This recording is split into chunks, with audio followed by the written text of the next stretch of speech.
trending dan terkini di Dagang News.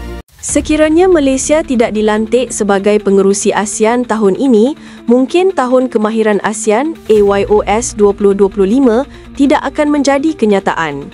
Namun, kepimpinan Malaysia dalam ASEAN telah membuka ruang bersejarah. Buat julung kalinya, AYOS diperkenalkan sebagai agenda rasmi negara diterajui oleh HRD Corp di bawah Kementerian Sumber Manusia.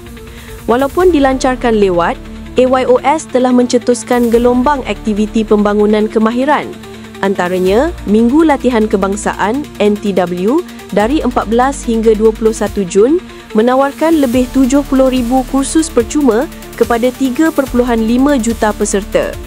Kemuncaknya, Forum Kemahiran Global 2025 diadakan buat pertama kali di luar Ibu Pejabat ILO, menghimpunkan 1,000 perwakilan dari 39 negara. Dirasmikan oleh Timbalan Perdana Menteri menjelang sidang kemuncak ASEAN di Kuala Lumpur. Mengikut definisi DOSM, pekerja dengan SKM tahap 1 hingga 3 sudah dianggap berkemahiran di peringkat ASEAN. Usaha HRD Corp membaca arah aliran pekerjaan masa depan amat signifikan. ILO dan Forum Ekonomi Dunia meramalkan menjelang 2027, lebih 44% kemahiran semasa akan berubah. Malaysia pula giat melaksanakan My Digital, menuntut tenaga kerja mahir dalam bidang digital dan analitik.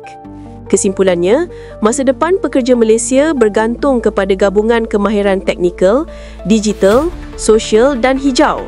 AYOS bukan sekadar inisiatif, ia adalah pelaburan masa depan negara.